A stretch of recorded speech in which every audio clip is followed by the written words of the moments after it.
Cuando mi hija Isabel me miró directamente a los ojos durante el almuerzo del domingo y me dijo, «Mi terapia existe por tu culpa», sentí como si me hubieran clavado un puñal en el pecho, pero lo que descubrí después me demostró que el verdadero puñal venía por la espalda.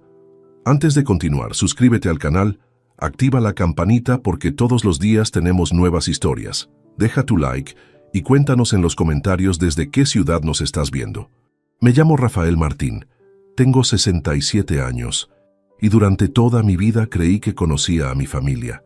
Soy empresario jubilado, viudo desde hace 3 años cuando perdí a mi querida esposa Carmen y padre de 2 hijos, Isabel de 34 años y Joaquín de 31. Durante décadas construí un patrimonio sólido trabajando en el sector inmobiliario, siempre pensando en el futuro de mis hijos.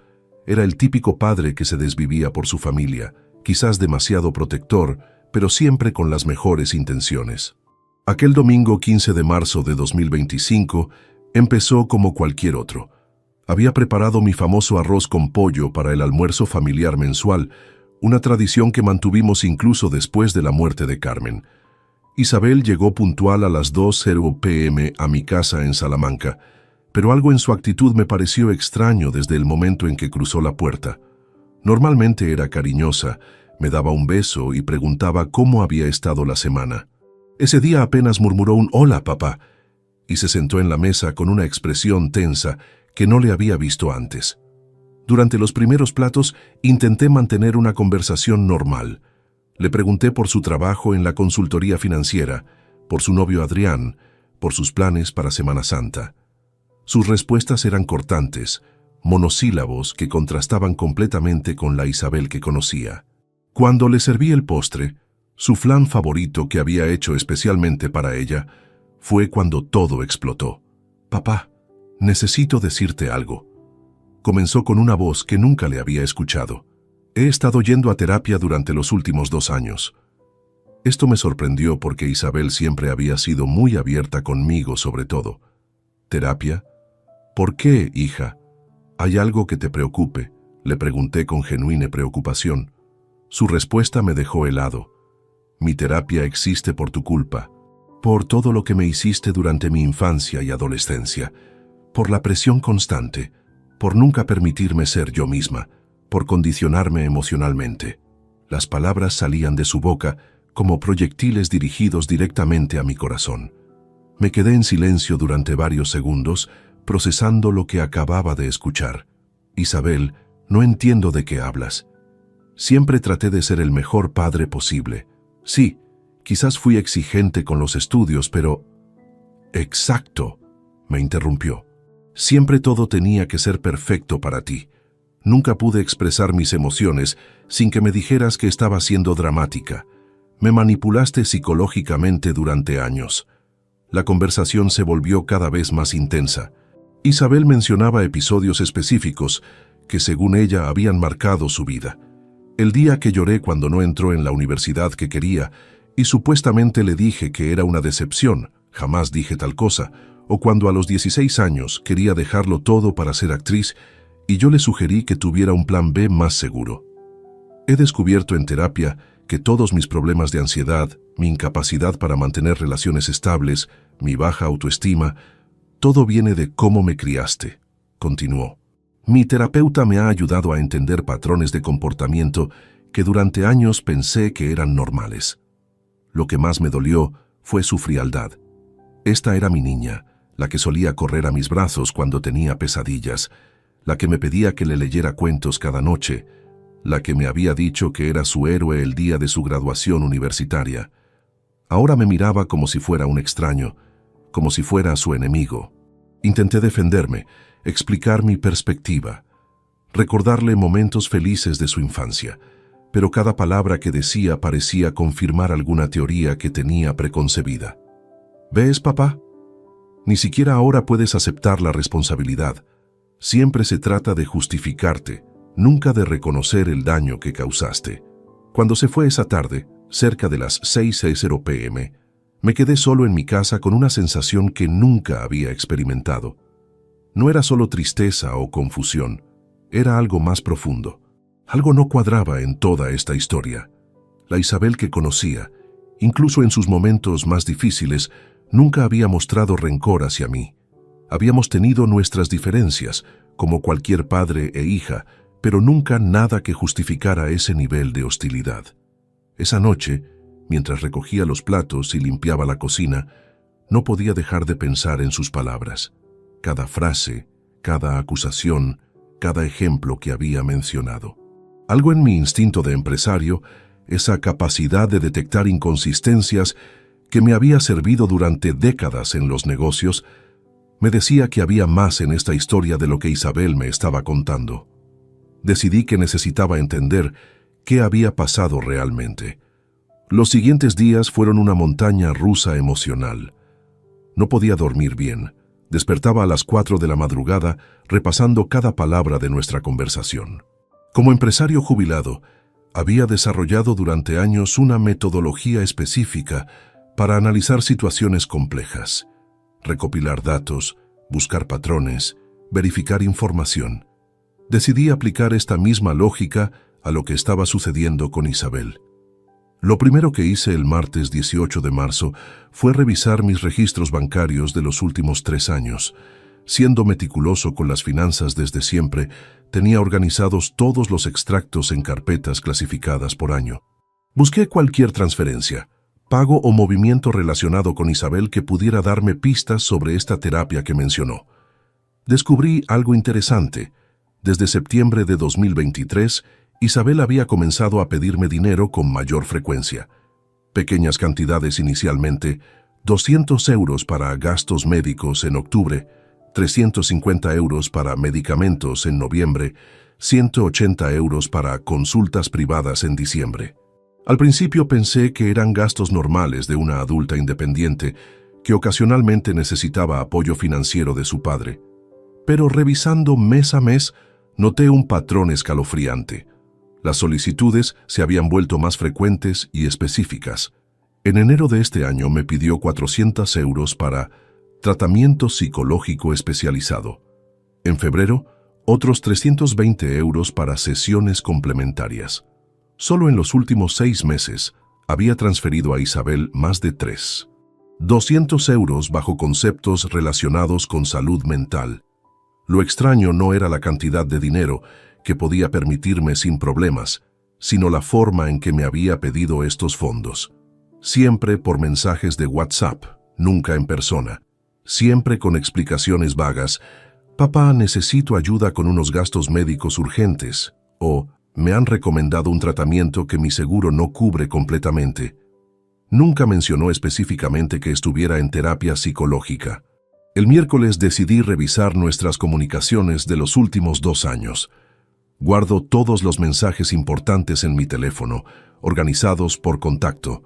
Leí cada conversación que habíamos tenido desde enero de 2023, buscando señales que hubiera pasado por alto.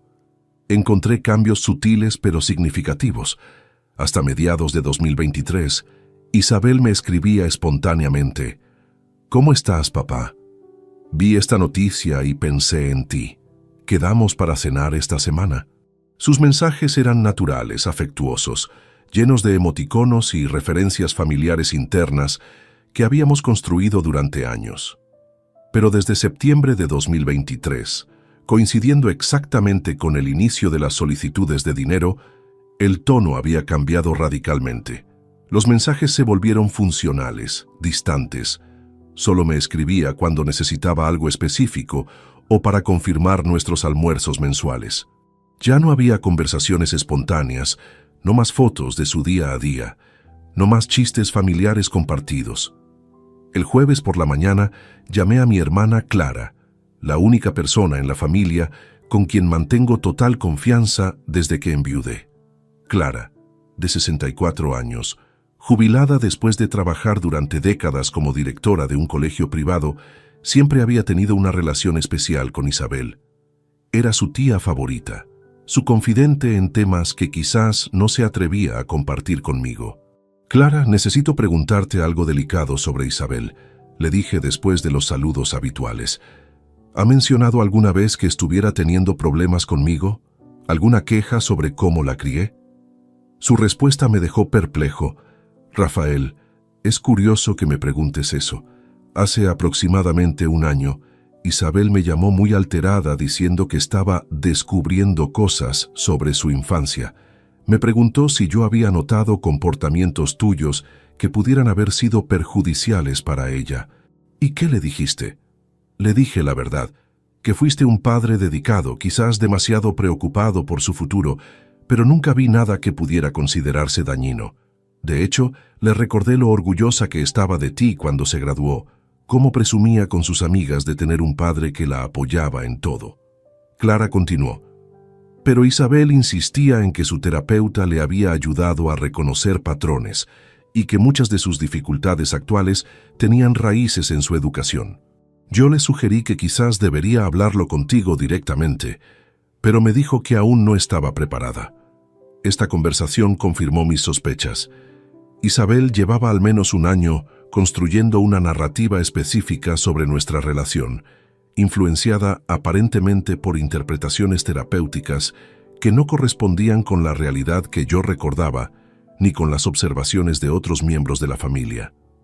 El viernes decidí hacer algo que nunca pensé que haría: investigar a la terapeuta.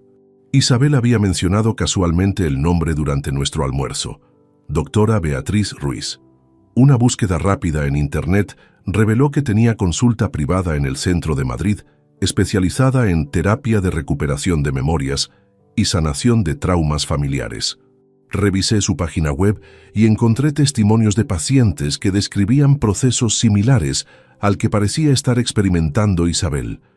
Descubrimientos sobre dinámicas familiares disfuncionales, recuperación de memorias reprimidas, liberación de patrones heredados de los padres. Esa noche, sentado en mi estudio, rodeado de documentos bancarios, impresiones de mensajes y notas de mis conversaciones, llegué a una conclusión perturbadora. Isabel no estaba simplemente pasando por una fase difícil o procesando emociones complejas sobre su infancia. Estaba siendo influenciada sistemáticamente para construir una versión distorsionada de nuestra historia familiar. La pregunta que me mantenía despierto era: ¿por qué? ¿Qué ganaba Isabel o su terapeuta convenciéndola de que yo había sido un padre destructivo? Decidí que necesitaba respuestas más precisas y sabía exactamente por dónde empezar. Al lunes siguiente, 24 de marzo, puse en marcha un plan que requería utilizar contactos que había cultivado durante décadas en el mundo empresarial. Mi antiguo socio, Dr. Fernando Jiménez, había diversificado sus inversiones después de nuestra empresa constructora, incluyendo una clínica psiquiátrica privada en las afueras de Madrid. Fernando y yo habíamos mantenido una amistad sólida durante más de 20 años, basada en confianza mutua y favores profesionales intercambiados. Le expliqué mi situación con total transparencia. Fernando, necesito entender qué está sucediendo con Isabel. No busco venganza ni crear problemas, pero algo no encaja en esta historia de terapia. Fernando, conociendo mi carácter analítico y mi relación cercana con Isabel desde que era pequeña, aceptó ayudarme discretamente. Rafael, lo que me describes suena a lo que llamamos implantación de falsos recuerdos. Me explicó durante nuestra reunión en su despacho el martes por la tarde. Algunos terapeutas poco éticos utilizan técnicas sugestivas que pueden hacer que los pacientes recuerden eventos que nunca ocurrieron o reinterpreten experiencias normales como traumáticas. Fernando tenía contactos en el Colegio Oficial de Psicólogos de Madrid. A través de canales oficiales, conseguimos información preocupante sobre la doctora Beatriz Ruiz. Había sido objeto de 3 quejas formales en los últimos 5 años por metodologías cuestionables y prácticas no consensuadas por la comunidad científica. Una de las quejas específicamente mencionaba inducción de memorias traumáticas no verificables. El miércoles 26 recibí una llamada inesperada de Fernando. Rafael, tengo información que necesitas escuchar en persona. ¿Puedes venir a mi consulta esta tarde? Su tono serio me alarmó inmediatamente. Cuando llegué, Fernando tenía sobre su escritorio una carpeta marrón. Un colega mío, psiquiatra forense, conoce el trabajo de la doctora Ruiz. Me ha facilitado información confidencial sobre sus métodos. Abrió la carpeta y vi fotocopias de artículos académicos, reportes de casos y correspondencia profesional. Esta mujer utiliza lo que se conoce como terapia de memoria recuperada, una práctica altamente controvertida y desacreditada por la mayoría de asociaciones psicológicas serias. Básicamente, convence a sus pacientes de que sus problemas actuales se deben a traumas reprimidos de la infancia y luego usa técnicas de sugestión para que recuperen estos supuestos recuerdos. Fernando me mostró casos documentados, familias destruidas por acusaciones falsas, padres acusados de abusos que nunca cometieron, hijos adultos que rompieron completamente relaciones familiares basándose en memorias recuperadas durante sesiones terapéuticas. El patrón era siempre el mismo. Pacientes que llegaban con problemas de ansiedad o depresión terminaban culpando a sus padres de traumas imaginarios. Lo más peligroso, continuó Fernando, es que la doctora Ruiz cobra tarifas muy elevadas por sesiones prolongadas. Sus pacientes se vuelven dependientes del proceso de descubrimiento y pueden pasar años en terapia, pagando cantidades significativas mientras se alejan progresivamente de sus familias. Esta información encajaba perfectamente con lo que había observado en Isabel. Los 3.200 euros que me había pedido en 6 meses eran solo la porción que yo conocía. ¿Cuánto más estaba pagando de su propio bolsillo? ¿Cuánto tiempo llevaba realmente en este proceso de manipulación psicológica? El jueves decidí tomar una medida arriesgada pero necesaria. Contraté los servicios de un investigador privado, Aurelio Castro, recomendado por mi abogado de confianza.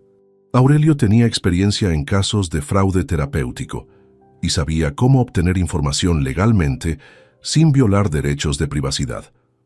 En 2 días, Aurelio me proporcionó un informe detallado sobre las actividades de Isabel durante los últimos meses.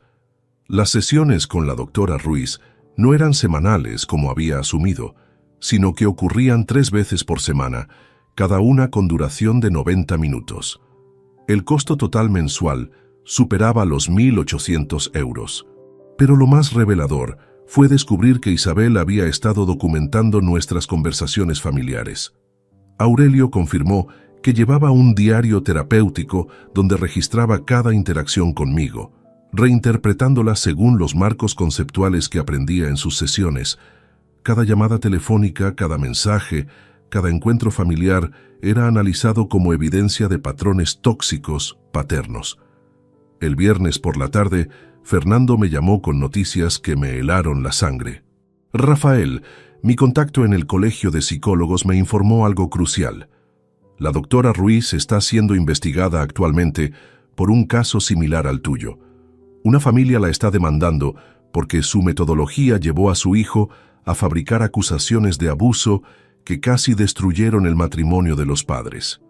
Pero hay más, continuó Fernando.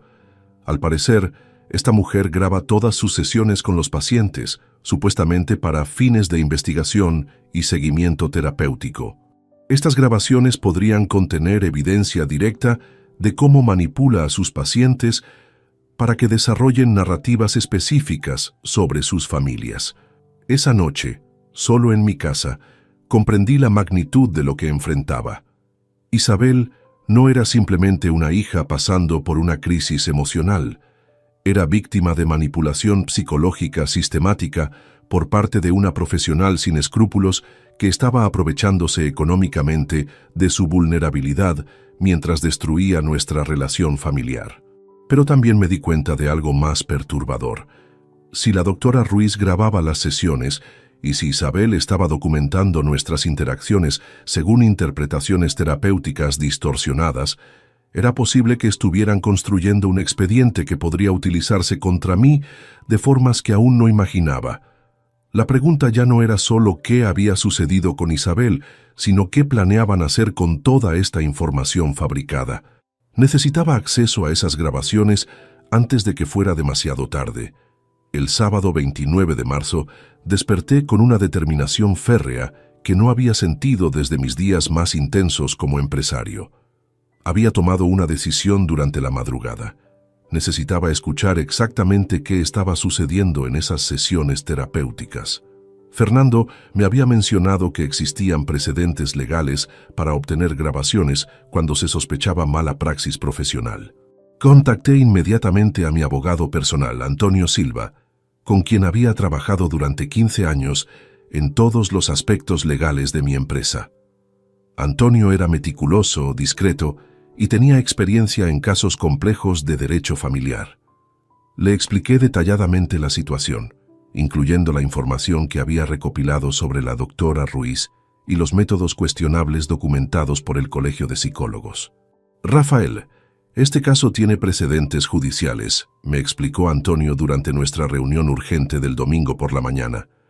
Cuando existe sospecha fundada de manipulación terapéutica que afecta relaciones familiares, podemos solicitar una orden judicial para acceder a material clínico relevante. Pero necesitamos evidencia sólida de que se está produciendo daño psicológico inducido. Antonio me explicó el proceso legal. Primero tendríamos que presentar una denuncia formal ante el colegio profesional, documentando las inconsistencias en el comportamiento de Isabel y la correlación temporal con el inicio de su terapia. Segundo, solicitar una evaluación psicológica independiente que confirmara la presencia de memorias implantadas o interpretaciones inducidas. Tercero, obtener una orden judicial para acceder a las grabaciones como evidencia en un caso de mala praxis. Pero Antonio tenía una propuesta alternativa más rápida. Tengo un contacto en el departamento de fraudes médicos.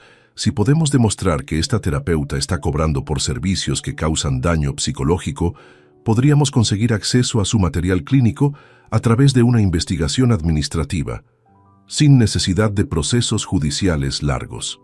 El lunes 31 de marzo, pusimos el plan en marcha. Antonio contactó con su colega en el Departamento de Investigaciones, el inspector David Herrera, especializado en fraudes sanitarios. Le presentamos toda la documentación que habíamos recopilado. Los cambios de comportamiento de Isabel, las quejas previas contra la doctora Ruiz, los pagos inusuales y los testimonios de Fernando sobre metodologías cuestionables. El inspector Herrera se mostró interesado inmediatamente. Este patrón coincide con otros casos que estamos investigando. La doctora Ruiz apareció en nuestro radar hace 6 meses, cuando otra familia presentó una denuncia similar. Me explicó que ya tenían una investigación abierta sobre prácticas fraudulentas en consultas privadas de psicología. Señor Martín, necesitamos que su hija presente una queja formal para proceder oficialmente, pero podemos acelerar el proceso si usted está dispuesto a colaborar como testigo en la investigación existente. Esa tarde me enfrenté al dilema más difícil de todo este proceso. ¿Debía involucrar a Isabel directamente, arriesgándome a que se sintiera traicionada, o continuar la investigación sin su conocimiento hasta obtener evidencia suficiente? Decidí por una estrategia intermedia que había aprendido en mis años de negociación empresarial: obtener la información primero, confrontar después. El miércoles 2 de abril recibí una llamada del inspector Herrera que cambió todo. Señor Martín, tenemos novedades importantes. Como parte de nuestra investigación sobre la doctora Ruiz, hemos obtenido autorización para acceder a una muestra de sus grabaciones clínicas. Su hija Isabel aparece en varias de estas grabaciones. Mi corazón se aceleró. ¿Qué tipo de contenido encontraron? No puedo darle detalles específicos por teléfono, pero necesito que venga a nuestras oficinas mañana por la mañana. Lo que encontramos confirma sus sospechas sobre manipulación terapéutica, pero también revela algo que no esperábamos. Esa noche apenas pude dormir. Al día siguiente, en las oficinas del Departamento de Investigaciones, el inspector Herrera me mostró transcripciones parciales de sesiones entre Isabel y la doctora Ruiz. Lo que leí me dejó sin palabras. En una sesión del 15 de enero, la terapeuta decía: Isabel, tus sentimientos de culpa hacia tu padre son normales, pero recuerda que él fue quien creó esos patrones de dependencia emocional. Es importante que documentes cada interacción donde él intente manipularte, incluso las que parezcan inocentes. En otra sesión del 8 de febrero, El dinero que te proporciona tu padre no es generosidad, es una forma de mantener control sobre tu vida. Cada euro que aceptas refuerza el ciclo de dependencia que él estableció durante tu infancia. Pero lo más impactante fue una grabación del 22 de febrero. Isabel, creo que estás lista para el siguiente paso. Necesitas confrontar a tu padre directamente sobre el daño que te causó. Pero antes, debemos asegurarnos de que tienes documentación suficiente para protegerte legalmente si él trata de negar o minimizar tus experiencias. El inspector Herrera me miró seriamente. Señor Martín, lo que no esperábamos encontrar es que la doctora Ruiz estaba preparando a su hija para una confrontación legal. En sesiones posteriores, le sugería que grabara conversaciones con usted y que mantuviera registros detallados que pudieran utilizarse como evidencia en un posible proceso por daños psicológicos. ¿Proceso legal contra mí? Exactamente. La doctora Ruiz aparentemente les dice a varios de sus pacientes que pueden obtener compensación económica de sus familias por traumas psicológicos causados durante la infancia. Es parte de un esquema más amplio donde ella se beneficia económicamente tanto de las terapias prolongadas como de posibles acuerdos legales posteriores. En ese momento comprendí que Isabel no era solo víctima de manipulación psicológica, era una pieza en un esquema fraudulento diseñado para extraer dinero de familias vulnerables utilizando acusaciones fabricadas de trauma familiar. La pregunta ya no era si podía salvar mi relación con Isabel, sino si podía salvarla a ella de convertirse en cómplice involuntaria de este fraude antes de que fuera demasiado tarde. El viernes 4 de abril, convoqué una reunión de emergencia en mi despacho privado con Antonio y Fernando. Había llegado el momento de desarrollar una estrategia comprensiva que no solo me protegiera de las acusaciones fabricadas, sino que también rescatara a Isabel del esquema fraudulento en el que había quedado atrapada sin saberlo. Caballeros, enfrentamos una situación que requiere precisión quirúrgica. Comencé la reunión. No podemos simplemente exponer a la doctora Ruiz sin considerar el daño psicológico que esto causaría a Isabel. Ella genuinamente cree que sus recuerdos recuperados son reales. Antonio había preparado un análisis legal detallado. Rafael, basándome en las transcripciones que nos proporcionó el inspector Herrera, identifico 3 frentes de acción simultáneos. Primero, debemos documentar oficialmente la mala praxis de la terapeuta. Segundo, necesitamos proteger tu patrimonio de posibles demandas fraudulentas. Tercero, y más delicado, debemos preparar un proceso de deprogramación para Isabel que revierta el condicionamiento psicológico. Fernando complementó desde la perspectiva médica. La recuperación de Isabel será gradual y requerirá intervención de profesionales especializados en casos de manipulación psicológica. Conozco a la doctora Patricia Moreno, experta en síndrome de falsa memoria, quien podría evaluar discretamente el estado psicológico de Isabel. Durante las siguientes 2 horas, desarrollamos lo que denominamos Operación Claridad. El plan tenía 5 fases específicas, cada una diseñada para maximizar las posibilidades de éxito mientras minimizaba el trauma adicional para Isabel. Fase 1. Documentación exhaustiva. Antonio coordinaría con el inspector Herrera para obtener acceso completo a las grabaciones de las sesiones de Isabel. Necesitábamos transcripciones cronológicas que mostraran claramente cómo la doctora Ruiz había implantado progresivamente ideas específicas sobre traumas inexistentes. Fase 2. Protección patrimonial preventiva. Antonio modificaría inmediatamente mi testamento y transferiría ciertos activos a un fideicomiso familiar irrevocable, haciéndolos inaccesibles para demandas civiles. Isabel seguirá siendo mi heredera principal, le aclaré, pero bajo condiciones que impidan que terceros se beneficien de manipulaciones legales. Fase 3. Intervención médica autorizada. Fernando organizaría una evaluación psicológica independiente de Isabel a través de la doctora Moreno, presentándola como una segunda opinión solicitada por el sistema de salud debido a las quejas contra la doctora Ruiz. Fase 4. Confrontación controlada. Una vez que tuviéramos evidencia médica y legal suficiente, confrontaríamos a la doctora Ruiz directamente, ofreciéndole la oportunidad de cesar sus actividades voluntariamente antes de enfrentar cargos criminales. Fase 5. Reconciliación familiar. Con la influencia de la terapeuta eliminada y Isabel recibiendo tratamiento legítimo, iniciaríamos un proceso de sanación familiar supervisado por profesionales éticos. El lunes 7 de abril comenzamos la implementación. Antonio presentó formalmente mi denuncia ante el Colegio de Psicólogos, adjuntando toda la evidencia recopilada. Simultáneamente, modificó mi testamento estableciendo el fideicomiso familiar con la ayuda de mi asesor financiero, Marcos Vega. El martes recibí una llamada inesperada que añadió urgencia a nuestros planes. Era mi hermana Clara, notablemente alterada. Rafael, Isabel me llamó anoche en un estado terrible. Dice que ha recordado episodios específicos de abuso emocional que supuestamente ocurrieron cuando tenía 8 años. Menciona situaciones que yo sé que nunca sucedieron porque estuve presente en muchas de esas ocasiones. ¿Qué tipo de situaciones? Afirma que la castigabas encerrándola en su habitación durante horas, que le gritabas constantemente, que la obligabas a estudiar hasta altas horas llorando. Rafael, yo cuidé a Isabel muchas tardes después del colegio.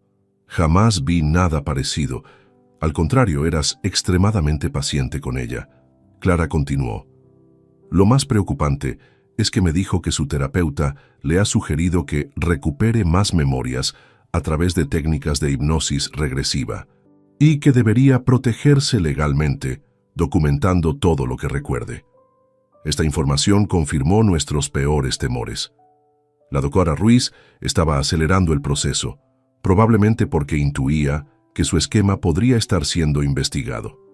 Isabel estaba siendo preparada activamente para presentar una demanda legal contra mí basada en memorias completamente fabricadas.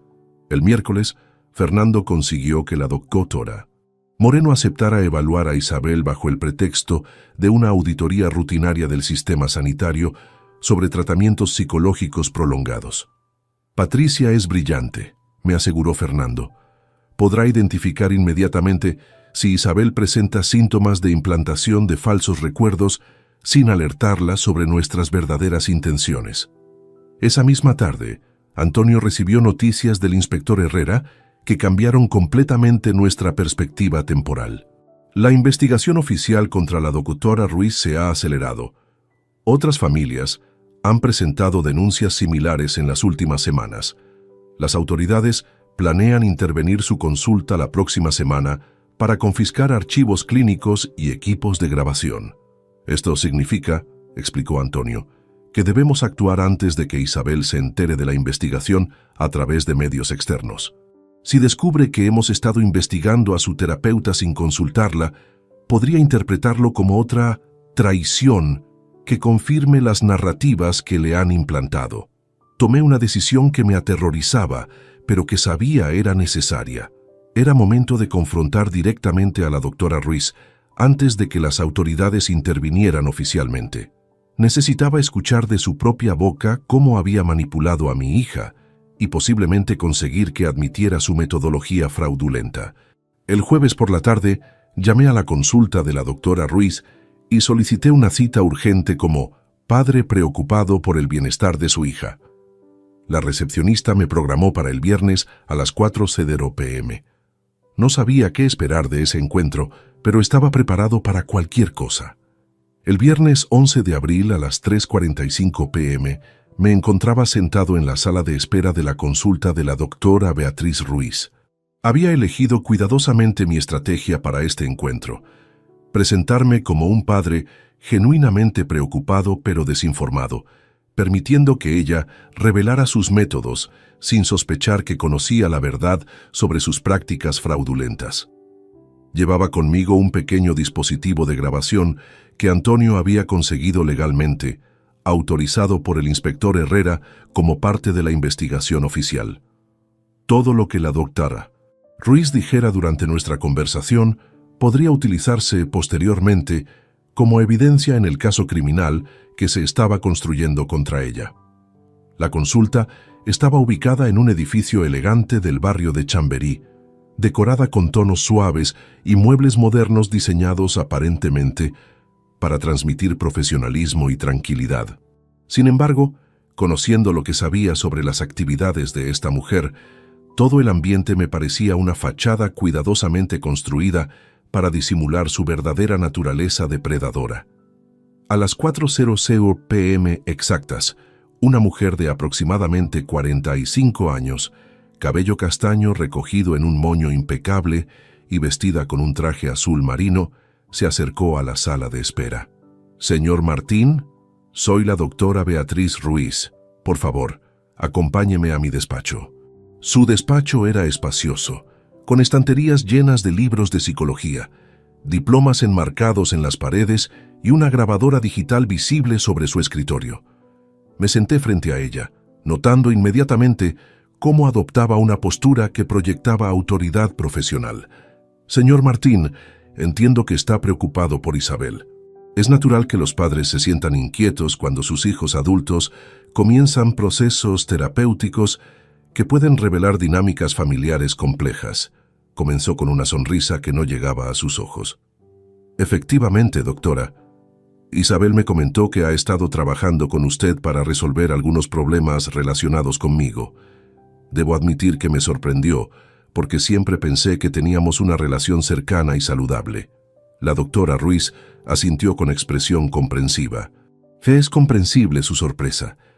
Muchos padres no se dan cuenta del impacto que sus patrones de comportamiento tienen en el desarrollo emocional de sus hijos. Los traumas pueden ser sutiles, transmitidos a través de expectativas excesivas, control emocional o invalidación sistemática de los sentimientos del niño. Sus palabras eran una mezcla calculada de jerga psicológica y acusaciones implícitas. Mantuve mi expresión neutral mientras ella continuaba elaborando su teoría sobre supuestos daños que yo había causado sin darme cuenta. Isabel ha estado trabajando conmigo para reconocer patrones de comportamiento que aprendió durante su infancia. A través de técnicas especializadas, hemos logrado que acceda a memorias y emociones que había reprimido durante años. Es un proceso doloroso, pero necesario para su sanación. ¿Técnicas especializadas?, pregunté, fingiendo curiosidad genuina. Principalmente terapia de memoria recuperada y regresión guiada. Muchas víctimas de trauma familiar han bloqueado conscientemente experiencias dolorosas. Mi trabajo consiste en crear un ambiente seguro donde pueden recordar y procesar estos eventos reprimidos. La facilidad con la que describía métodos desacreditados como si fueran práctica estándar me confirmó que esta mujer era una manipuladora experta. Continuó hablando durante varios minutos sobre cómo Isabel había descubierto patrones de manipulación emocional en nuestra relación. «Doctor Ruiz, ¿cómo puedo estar seguro de que estos recuerdos que Isabel está recuperando son precisos? Francamente, muchas de las situaciones que me describe no coinciden con mi memoria de los eventos». Su respuesta fue reveladora. «Señor Martín, es típico que los perpetradores de trauma emocional no recuerden o minimicen el impacto de sus acciones. El cerebro humano tiene mecanismos de defensa que nos protegen de reconocer el daño que causamos a otros, especialmente a nuestros seres queridos». «Perpetradores», había dicho. Esta mujer ya me había catalogado como culpable antes de conocerme. Decidí presionar un poco más. ¿Qué recomienda que haga en esta situación? Isabel parece cada vez más distante conmigo. Isabel necesita espacio para procesar sus descubrimientos sin presión adicional de su parte. Sugiero que evite contactar con ella innecesariamente y que cuando lo haga sea extremadamente cuidadoso de no repetir patrones de comportamiento que puedan retraumatizarla. Luego añadió algo que me heló la sangre. También es importante que entienda que Isabel tiene derecho a buscar reparación por el daño psicológico que ha sufrido.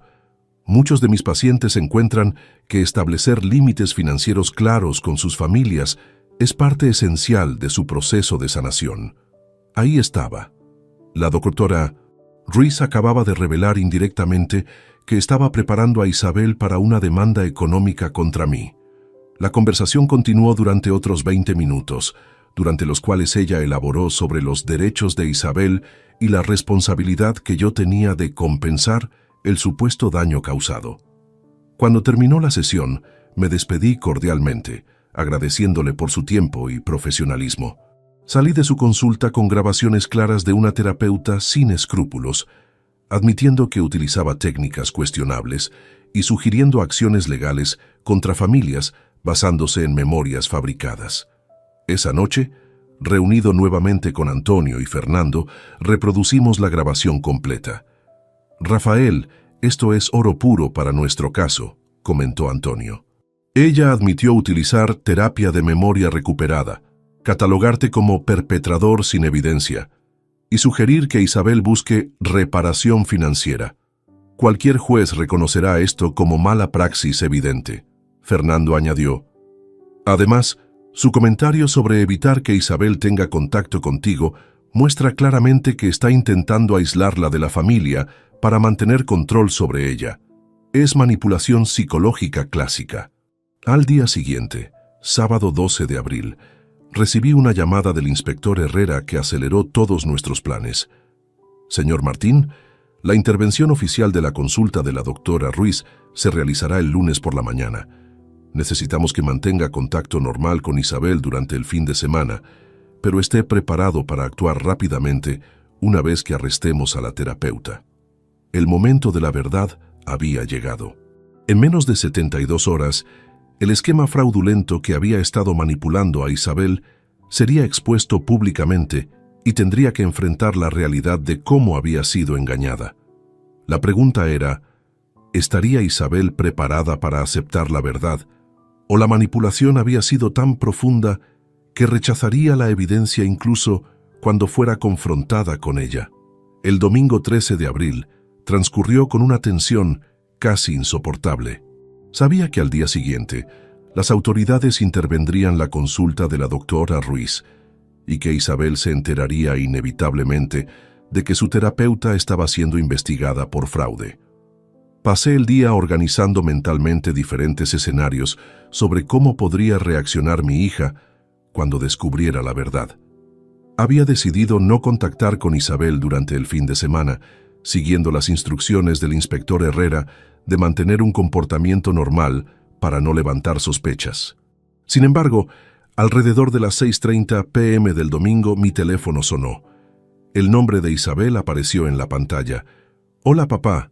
Su voz sonaba extraña, temblorosa, pero con una determinación forzada que no le había escuchado antes.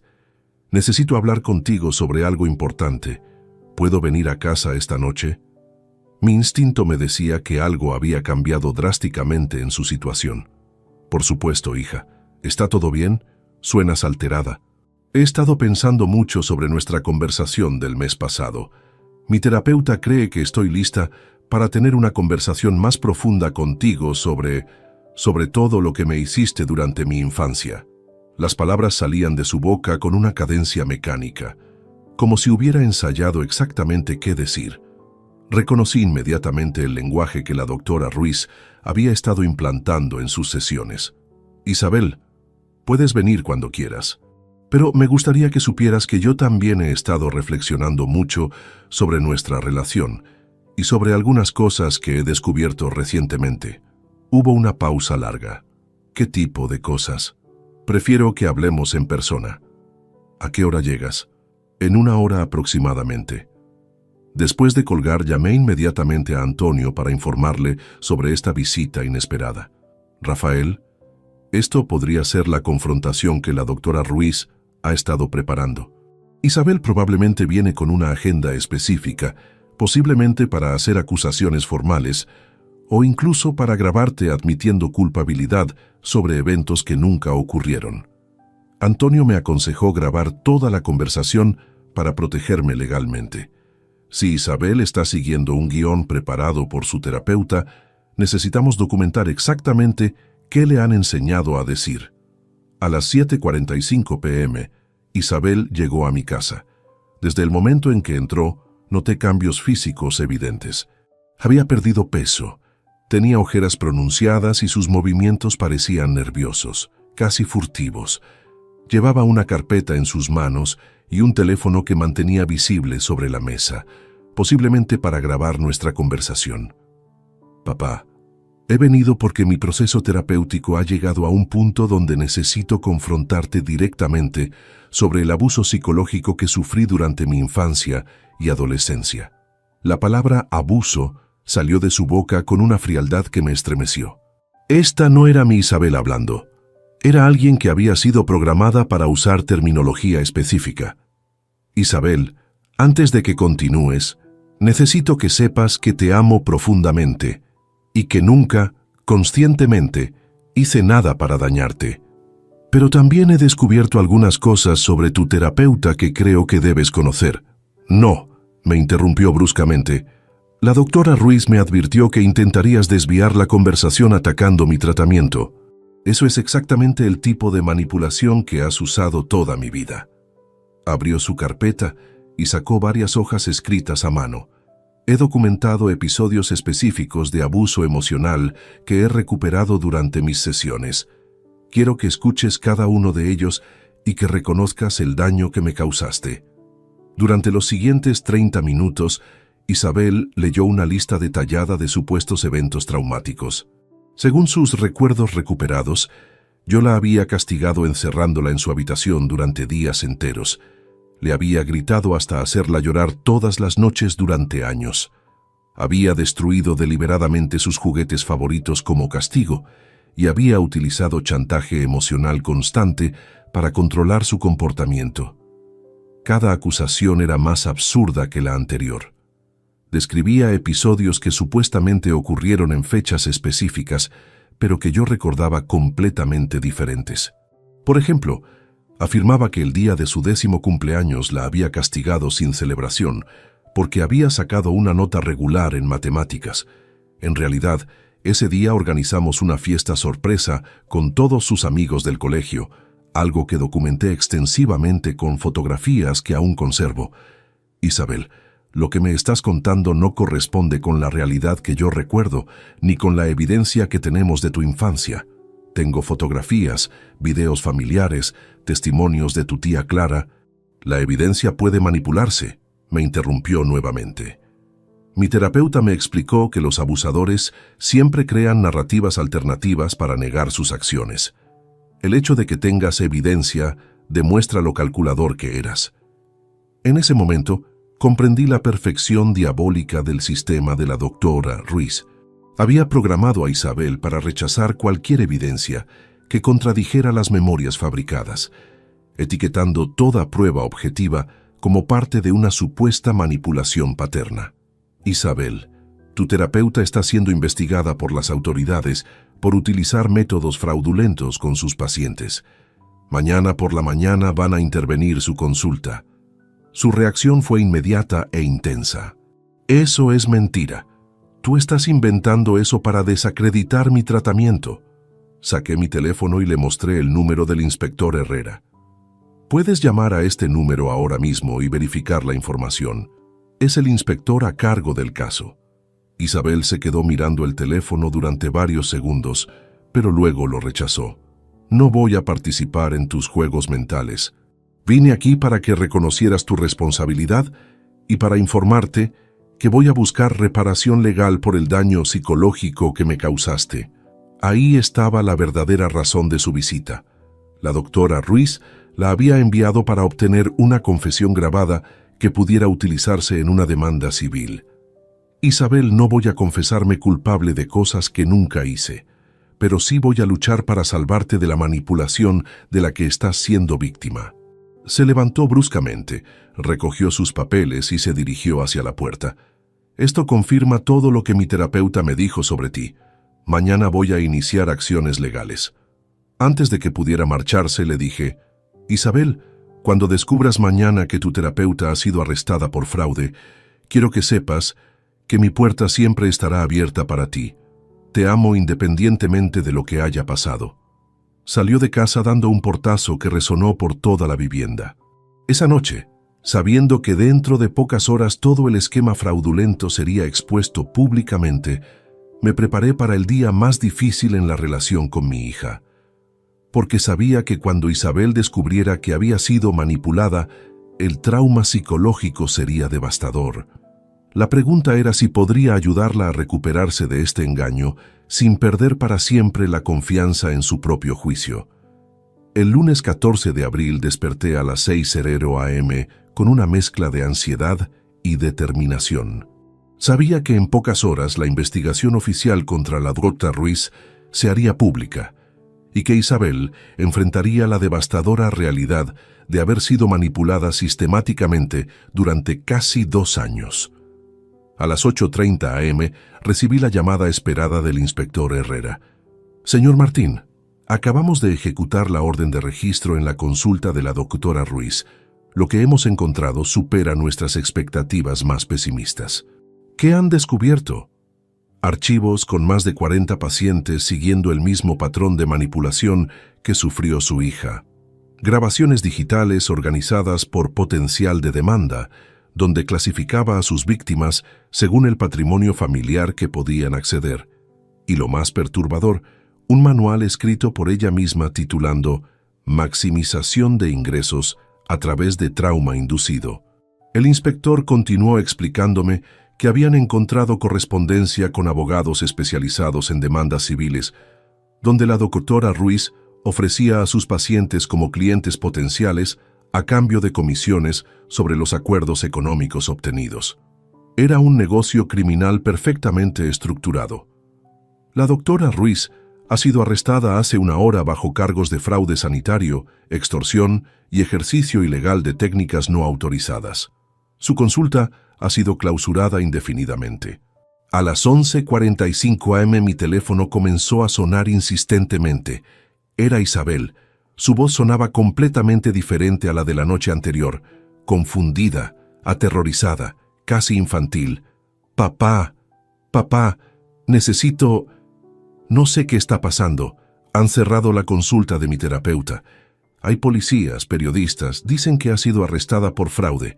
Por primera vez en meses, su voz sonaba como la de mi hija real, no como la versión programada que había estado hablando conmigo durante nuestros últimos encuentros. «Isabel, ¿dónde estás ahora?» «Estoy en un café cerca de la consulta. Vine para mi sesión de las 11 y me encontré con todo este caos. Un periodista me preguntó si era paciente de la doctora Ruiz y cuando le dije que sí, me dijo que era víctima de un esquema de estafa masivo». Su respiración se volvió agitada. «Papá, estoy muy confundida. Ayer por la noche estaba tan segura de todo lo que te dije, pero ahora no sé qué pensar. Si lo que dicen sobre mi terapeuta es cierto, entonces, Isabel, quédate donde estás. Voy a recogerte ahora mismo». Durante el viaje hacia el café, llamé a Fernando para coordinar la intervención psicológica inmediata que habíamos planificado. «Fernando, necesito que la doctora Moreno esté disponible esta tarde. Isabel acaba de descubrir que su terapeuta ha sido arrestada y está en shock completo». Cuando llegué al café, encontré a Isabel sentada en una mesa del fondo, abrazada a sí misma, mirando fijamente su teléfono móvil. Tenía lágrimas en los ojos y su expresión reflejaba una confusión total que partía el corazón. «Papá», me dijo cuando me senté frente a ella, «he estado leyendo artículos online sobre la doctora Ruiz. Dicen que utilizaba técnicas ilegales para crear falsos recuerdos en sus pacientes, que manipulaba a familias enteras para obtener dinero». Sus manos temblaban mientras sostenía el teléfono. «Si eso es verdad, significa que todo lo que recordé sobre mi infancia ¿podría ser falso? Isabel, necesitas saber que durante las últimas semanas he estado investigando lo que te estaba sucediendo. No porque dudara de ti, sino porque tu comportamiento había cambiado tan drásticamente que sabía que algo más estaba influenciándote». Le expliqué cuidadosamente todo lo que había descubierto: las quejas previas contra la doctora Ruiz, la investigación oficial, las grabaciones de sus sesiones donde la terapeuta la programaba para fabricar memorias traumáticas y el esquema más amplio de extorsión a familias vulnerables. «Tengo copias de transcripciones de tus sesiones, Isabel. En ellas se puede escuchar claramente cómo la doctora Ruiz te sugería recuerdos específicos y te enseñaba a interpretar situaciones normales de tu infancia como abusivas. Isabel comenzó a llorar silenciosamente. «Papá, siento como si hubiera perdido la capacidad de confiar en mi propia mente. Durante meses he estado absolutamente convencida de que me habías dañado psicológicamente. Los recuerdos me parecían tan reales, tan vicios. Los sentimientos eran reales, Isabel. La manipulación psicológica crea emociones genuinas basadas en experiencias fabricadas. No fuiste estúpida ni débil. Fuiste víctima de una profesional que abusó de su posición de autoridad». Durante los siguientes 20 minutos, Isabel me contó detalles sobre sus sesiones que no conocía. La doctora Ruiz utilizaba técnicas de relajación profunda combinadas con sugestiones repetitivas para implantar imágenes específicas en su mente. Luego le pedía que explorara esas imágenes hasta que se convertían en recuerdos aparentemente propios. Me decía que era normal que al principio dudara de los recuerdos, que esa duda era parte de los mecanismos de defensa que había desarrollado para protegerte. Me enseñó a interpretar cualquier incertidumbre como evidencia de que los traumas eran reales. Esa tarde llevé a Isabel a la consulta de la doctora Patricia Moreno. Durante una evaluación de 2 horas, la especialista confirmó oficialmente que Isabel presentaba síntomas clásicos de implantación de falsos recuerdos, incluyendo confusión temporal, emotividad desproporcionada hacia eventos inexistentes y estructuras narrativas inconsistentes con memorias genuinas. Isabel, le explicó la doctora Moreno, tu recuperación será gradual. Los falsos recuerdos implantados no desaparecen inmediatamente cuando descubres su origen artificial. Tu cerebro necesitará tiempo para reorganizar la información y distinguir entre experiencias reales y sugerencias terapéuticas. Esa noche, Isabel se quedó en mi casa por primera vez en meses. Durante la cena, me pidió perdón repetidamente por las acusaciones que había hecho y por haber planeado demandarme legalmente. «No necesitas pedirme perdón», le respondí. «Tú no eras responsable de tus acciones bajo esa influencia. Pero ahora necesitamos concentrarnos en tu recuperación y en reconstruir nuestra relación sobre bases sólidas». Antes de dormir, Isabel me hizo una pregunta que me dejó sin palabras. «Papá, ¿cómo puedo estar segura de que mis otros recuerdos de la infancia son reales? Si pudo manipularme para crear memorias falsas, ¿cómo sé qué partes de mi pasado son verdaderas?». Era una pregunta que definiría los próximos meses de nuestras vidas, los días siguientes al arresto de la doctora Ruiz fueron un torbellino de emociones contradictorias para Isabel. El martes 15 de abril, mientras desayunábamos juntos por primera vez en meses, me confesó que experimentaba algo que describía como vértigo mental. «Es como si estuviera suspendida entre 2 versiones de mi infancia», me explicó mientras removía nerviosamente su café. «Por un lado, los recuerdos fabricados siguen sintiendo reales emocionalmente. Por otro, mi lógica me dice que fueron implantados artificialmente. No sé en cuál confiar». Fernando había coordinado sesiones diarias con la doctora Moreno para ayudar a Isabel a procesar esta crisis de identidad. La especialista me había advertido que la recuperación sería un proceso complejo. «Rafael, Isabel necesitará reconstruir su narrativa personal desde cero. No es suficiente con eliminar los recuerdos falsos. Debe aprender a confiar nuevamente en su capacidad de percepción». El miércoles, Isabel decidió que quería revisar físicamente evidencias de su infancia. Bajamos al sótano de mi casa, donde guardo organizadamente álbumes fotográficos, videos familiares y documentos de todos los años de crianza de mis hijos. «Quiero ver fotos de los días específicos que supuestamente me traumatizaste», me dijo con una determinación que no había visto en mucho tiempo. Sacamos el álbum de 2001, cuando Isabel tenía 10 años. Ella había recordado durante sus sesiones que su 10º cumpleaños había sido un día de castigo y humillación. Sin embargo, las fotografías mostraban una realidad completamente diferente. Una niña sonriente, rodeada de globos, amigos y un padre que claramente se había esmerado en hacer de ese día algo especial. «Mira esta foto», le dije señalando una imagen donde aparecía soplando las velas. Puedes ver tu expresión de felicidad genuina. Y aquí estoy yo en el fondo, grabando con la videocámara, sonriendo tanto como tú. Isabel estudió la fotografía durante largo tiempo. Papá, puedo ver que estaba feliz en esa imagen, pero cuando cierro los ojos, aún puedo sentir el recuerdo de llorar en mi habitación ese día porque me habías castigado. Es perturbador cómo pueden coexistir dos versiones tan contradictorias del mismo evento. Pasamos 3 horas revisando álbumes cronológicamente. Cada supuesto trauma que Isabel había recuperado tenía documentación fotográfica que lo contradecía. El día que supuestamente destruí sus juguetes favoritos, las fotos mostraban una tarde jugando juntos en el parque. La semana que presuntamente la castigué sin permitirle salir de su habitación, los videos familiares documentaban excursiones diarias que hicimos juntos. Es como si hubiera vivido 2 infancias paralelas, murmuró Isabel, después de ver un video donde claramente estábamos disfrutando de unas vacaciones familiares. Una real, documentada en estas imágenes, y otra fabricada que siento emocionalmente como si hubiera sucedido. El jueves recibimos una visita inesperada de mi hermana Clara, quien había estado siguiendo las noticias sobre el caso de la doctora Ruiz en los medios de comunicación. Clara trajo consigo un cuaderno que había mantenido durante años, donde registraba anécdotas familiares, fechas importantes y observaciones sobre el desarrollo de mis hijos. Isabel, quiero que leas mis notas del periodo que tu terapeuta te había enseñado a recordar como traumático, le dijo Clara entregándole el cuaderno. Isabel leyó en voz alta. 15 de octubre 2001. Isabel llegó a casa emocionadísima porque Rafael le había prometido que podría elegir su propio disfraz de Halloween sin restricciones. Se pasó toda la tarde dibujando ideas. 22 de noviembre 2001. Rafael canceló una reunión de trabajo importante para asistir a la obra escolar de Isabel.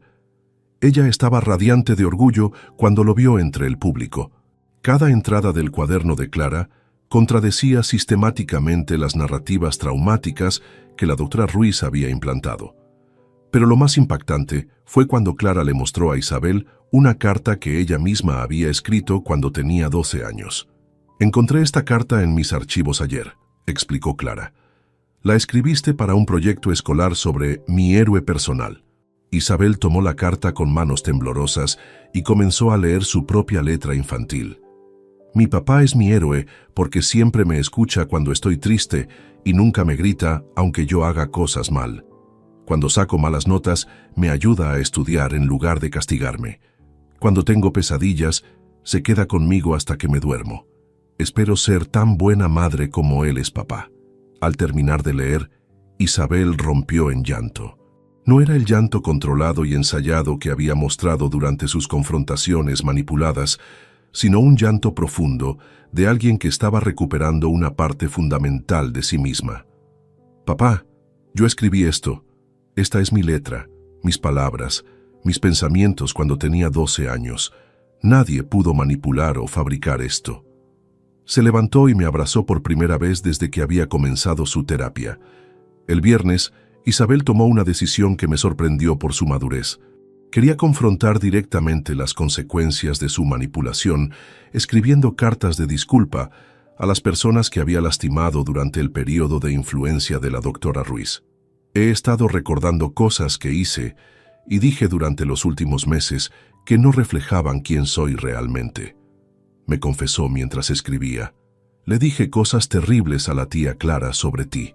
Dejé de hablar con mi hermano Joaquín porque él defendió tu carácter cuando yo lo atacaba. Incluso terminé mi relación con Adrián porque él se negó a apoyar mis planes de demandarte. Esa tarde, Isabel llamó a Joaquín para pedirle perdón. La conversación duró 2 horas, durante las cuales mi hijo menor demostró una sabiduría emocional que me enorgulleció profundamente. Isabel, nunca dejé de amarte, le escuchó decir por el altavoz. Pero sabía que no eras tú misma. Papá nos crió a ambos con amor y respeto. Cuando comenzaste a hacer esas acusaciones, supe inmediatamente que algo externo estaba influyendo en tu percepción.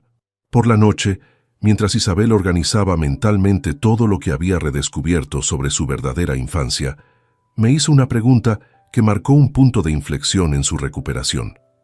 Papá, ¿cómo puedo asegurarme de que nunca más seré vulnerable a este tipo de manipulación? ¿Cómo puedo desarrollar defensas psicológicas que me protejan de futuros predadores? Era la pregunta de alguien que no solo estaba recuperándose, sino que estaba determinada a fortalecerse para el futuro. La Isabel que yo conocía estaba regresando, pero ahora con una sabiduría y una fortaleza que no tenía antes de esta experiencia traumática. El proceso de sanación había comenzado verdaderamente. El lunes 21 de abril recibimos una citación oficial para testificar en el juicio contra la doctora Beatriz Ruiz. El fiscal del caso, el señor Miguel Santamaría, nos explicó que nuestro testimonio sería crucial para demostrar el patrón sistemático de manipulación que había utilizado con múltiples familias. Señor Martín, señorita Isabel, su caso representa uno de los ejemplos más claros de implantación de falsos recuerdos con fines lucrativos que hemos documentado, nos informó durante nuestra reunión preparatoria. Las grabaciones que obtuvimos de la consulta muestran claramente cómo la acusada manipuló progresivamente las percepciones de Isabel sobre su infancia. Isabel había tomado la decisión valiente de testificar públicamente sobre su experiencia. Quiero que otras familias sepan cómo opera este tipo de fraude, me había dicho. Si mi testimonio puede evitar que otra persona pase por lo que nosotros vivimos, vale la pena exponerme. Durante esa semana, el fiscal nos mostró evidencia adicional que habían recopilado sobre las actividades criminales de la doctora Ruiz. Su consulta había generado más de 400.000 euros anuales exclusivamente a través de pacientes que seguían el patrón de trauma familiar fabricado. Mantenía archivos detallados sobre el patrimonio económico de las familias de sus víctimas, priorizando sesiones con aquellos que tenían mayor capacidad financiera. Lo más perturbador, continuó el fiscal, es que encontramos correspondencia donde la doctora Ruiz se jactaba ante colegas de su capacidad para crear demandas civiles rentables a partir de pacientes con problemas menores de ansiedad o depresión. El martes, Isabel comenzó un proceso terapéutico legítimo con la doctora Moreno, enfocado en desarrollar herramientas de pensamiento crítico que la protegieran de futuras manipulaciones. Una de las técnicas más efectivas fue aprender a identificar banderas rojas en discursos terapéuticos. Isabel, cuando un terapeuta te dice que tus dudas sobre ciertos recuerdos son evidencia de que esos recuerdos son verdaderos, esa es una contradicción lógica fundamental, le explicaba la doctora Moreno. La terapia legítima fomenta el cuestionamiento y la verificación, nunca descalifica el pensamiento crítico del paciente. Durante esas sesiones, Isabel también procesó la culpa que sentía por haber sido manipulada. Me siento estúpida por haber caído en su trampa, me confesó una tarde. Soy una adulta educada, trabajo en consultoría financiera, analizando datos complejos. ¿Cómo pude ser tan ingenua? La doctora Moreno le ayudó a entender que la inteligencia no protege contra la manipulación psicológica sofisticada. Los estafadores emocionales como la doctora Ruiz están específicamente entrenados para explotar vulnerabilidades universales humanas. Tu inteligencia analítica funcionaba perfectamente. El problema fue que te dieron información falsa para analizar. El miércoles recibimos noticias sobre otros pacientes de la doctora Ruiz que habían comenzado a contactar con las autoridades después de que se hiciera público el caso. Una mujer de 28 años había estado preparándose para demandar a su madre por negligencia emocional fabricada. Un hombre de 35 años había roto completamente relaciones con su padre, basándose en recuerdos recuperados de abuso psicológico inexistente. Papá, podríamos haber sido nosotros, me dijo Isabel después de leer estas noticias. Si no hubieras investigado cuando lo hiciste, yo habría seguido adelante con la demanda. Nuestra relación habría quedado destruida para siempre. El jueves, Antonio nos informó sobre acciones legales adicionales que podíamos emprender. Tienen derecho a demandar civilmente a la doctora Ruiz por daños emocionales y financieros. Isabel perdió casi 2 años de su vida y miles de euros en tratamientos fraudulentos. Sin embargo, Isabel, sorprendentemente, decidió no buscar compensación económica personal. No quiero prolongar esta experiencia con litigios adicionales. Prefiero enfocar mi energía en recuperarme completamente y en ayudar a otras víctimas. En su lugar, decidió colaborar con una organización sin fines de lucro que se especializaba en educar al público sobre fraudes terapéuticos. Su primera conferencia pública estaba programada para el mes siguiente. El viernes nos llegó información que cambió nuestra perspectiva sobre la magnitud del esquema criminal. El inspector Herrera nos reveló que la doctora Ruiz había estado operando redes similares en otras ciudades españolas durante los últimos 8 años. Hemos identificado al menos 150 familias que fueron víctimas de sus métodos en Madrid, Barcelona y Valencia, nos informó. Los daños económicos totales superan los 2 millones de euros, pero el daño psicológico es incalculable. Esa noche, Isabel me hizo una reflexión que demostró cuánto había madurado a través de esta experiencia traumática.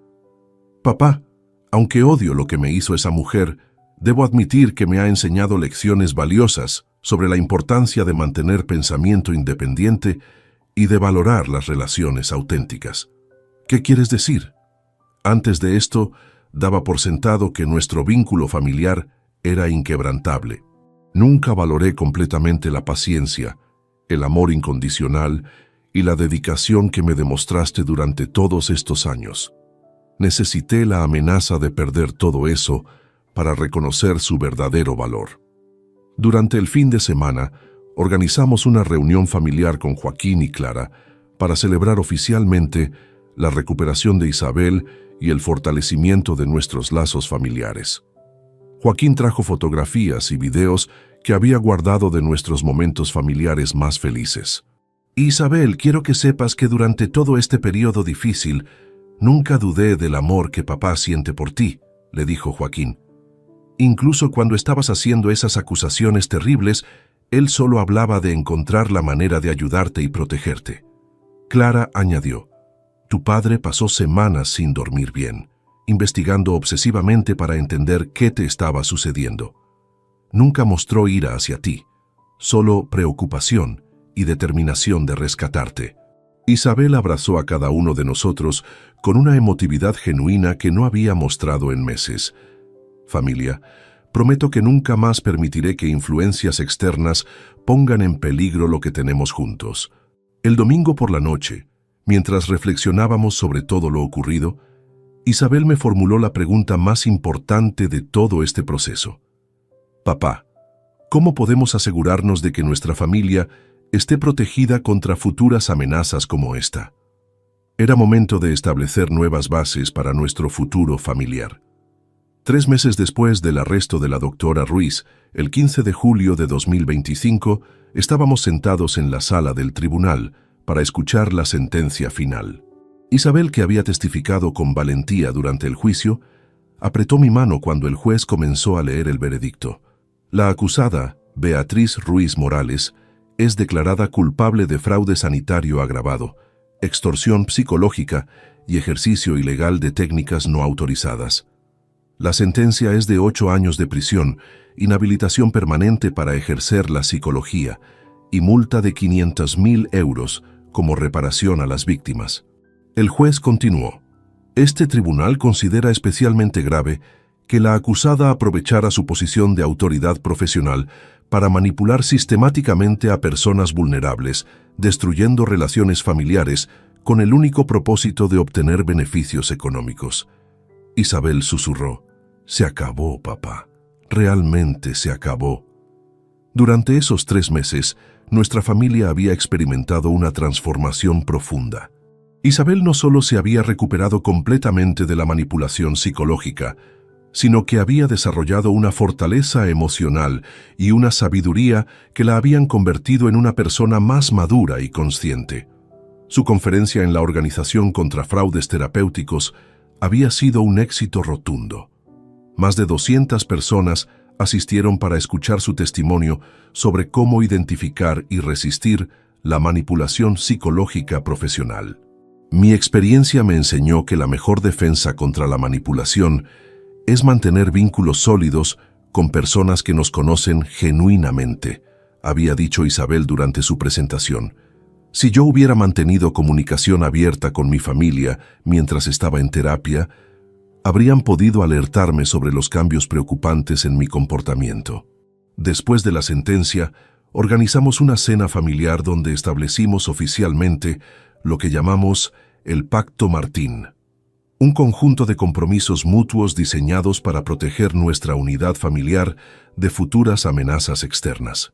Primero, dije levantando mi copa, nos comprometemos a comunicación total transparencia. Ningún miembro de esta familia tomará decisiones importantes sin consultar con los demás. Joaquín añadió.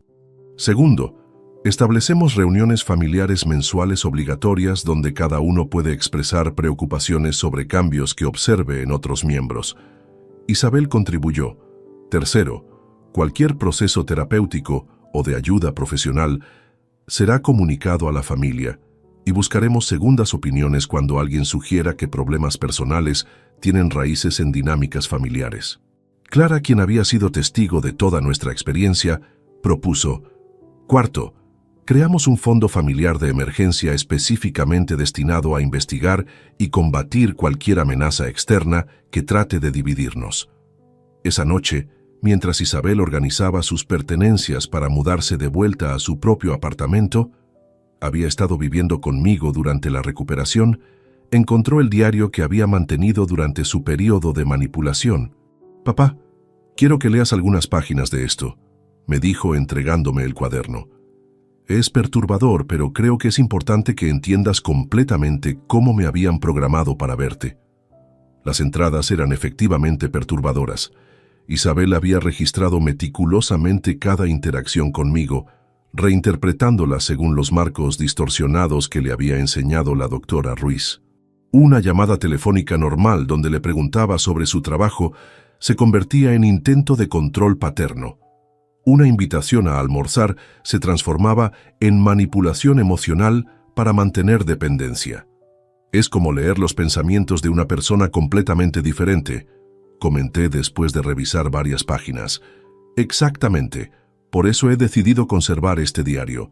Me sirve como recordatorio de lo fácil que es distorsionar la realidad cuando alguien con autoridad nos proporciona marcos interpretativos erróneos». En agosto, Isabel tomó una decisión que me llenó de orgullo. Cambió su especialización profesional para enfocarse en ética empresarial y detección de fraudes. «Quiero usar mi experiencia para ayudar a otras personas a identificar esquemas de manipulación», me explicó.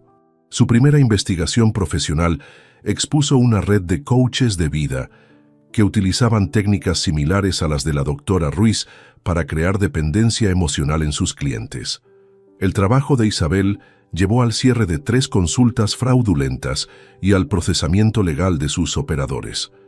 En septiembre, recibimos noticias de que la doctora Ruiz había perdido su apelación y comenzaría a cumplir su sentencia completa. Además, las autoridades habían rastreado y congelado activos adicionales que utilizarían para compensar a más víctimas. «¿Sientes algún tipo de satisfacción por su castigo?», le pregunté a Isabel. «Honestamente, no. Siento más bien tristeza por todas las familias que destruyó y alivio de que no pueda dañar a nadie más. Mi satisfacción viene de haber convertido esta experiencia traumática en una herramienta para ayudar a otros». En octubre celebramos mi cumpleaños número 68 con una reunión que incluyó a todas las familias que habían sido víctimas del esquema de la doctora Ruiz y que se habían mantenido unidas después de descubrir la verdad.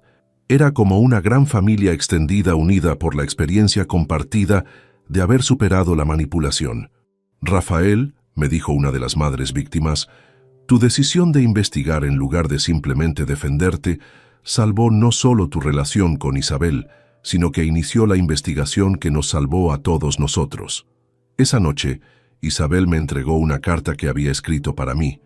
«Papá, durante 67 años has sido un hombre íntegro, amoroso y dedicado, Durante 2 años fui víctima de manipulación que me hizo dudar de esas cualidades.